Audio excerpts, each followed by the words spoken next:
Summary of the Crucible by Arthur Miller. In 1692, Reverend Parris, the minister of the Puritan town of Salem, Massachusetts, found his daughter Betty, his niece Abigail, and other girls dancing in the woods with his maid Tituba. Betty passes out in fear of being found, and she won't wake up. People in the town start to talk about witchcraft, so a crowd gathers at Parris's house. Parris, who is worried about his image, asks Abigail what the girls were doing in the forest. Abigail says they were just dancing, but it turns out that Tituba was trying to call up the souls of the dead. Parris leaves to calm down the crowd, leaving Abigail alone with a local farmer named John Proctor. Abigail worked for the Proctor family as a helper, and she and Proctor had an affair. Abigail tells Proctor that there was no witchcraft and that Proctor still loves her. Proctor tells her the affair is over because he feels bad about it.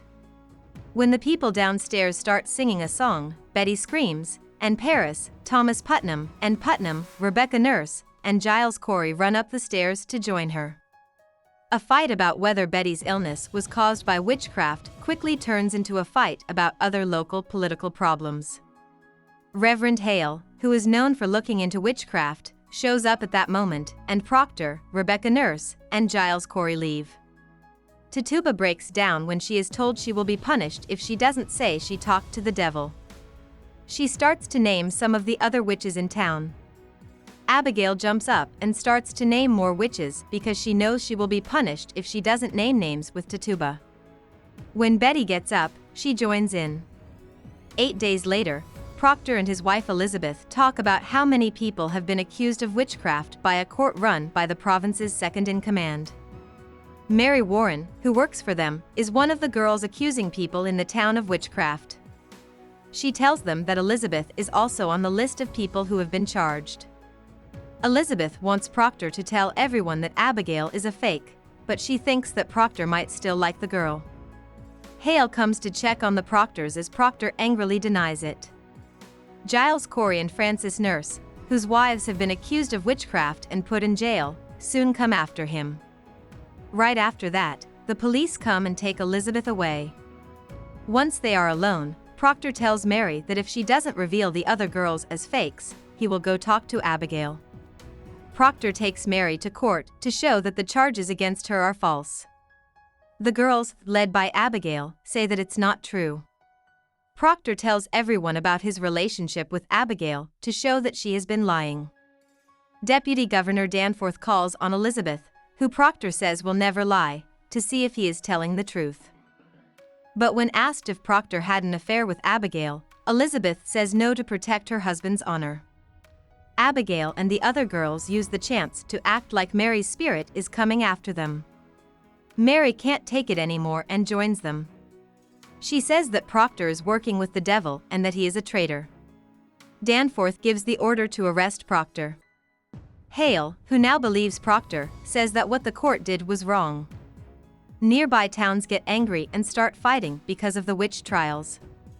A few days before Proctor and many others are to be hanged, Abigail steals money from Parris and disappears.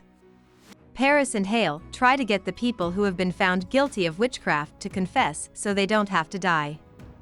Danforth won't stop or delay the killings because he says it wouldn't be fair to the people who have already been hanged. But Danforth does let Elizabeth talk to Proctor, even though she is pregnant and can't be hanged. After talking to his wife, Proctor agrees to admit, but he won't say anything that would put anyone else in danger.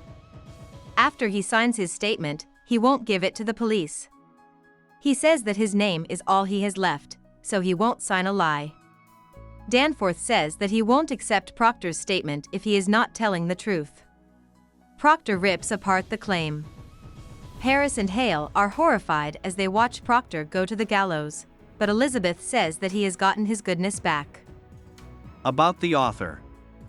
Arthur Miller was born in New York City in 1915 to parents from the middle class.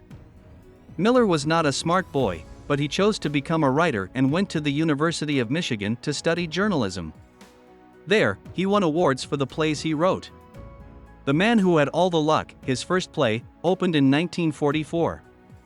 All My Sons, which came out in 1947, was Miller's first big hit. Miller became famous after the 1949 movie Death of a Salesman. When it opened in 1952, the Crucible was seen as a fight against the anti-communist McCarthyism that was going on in the United States at the time. Miller was brought before Congress in 1956 and found guilty of disobeying Congress because he refused to work with them. In the end, the verdict was overturned. Hope we summarized it fully and you liked it. Please hit the like button and subscribe to our channel so that we are motivated to create more videos.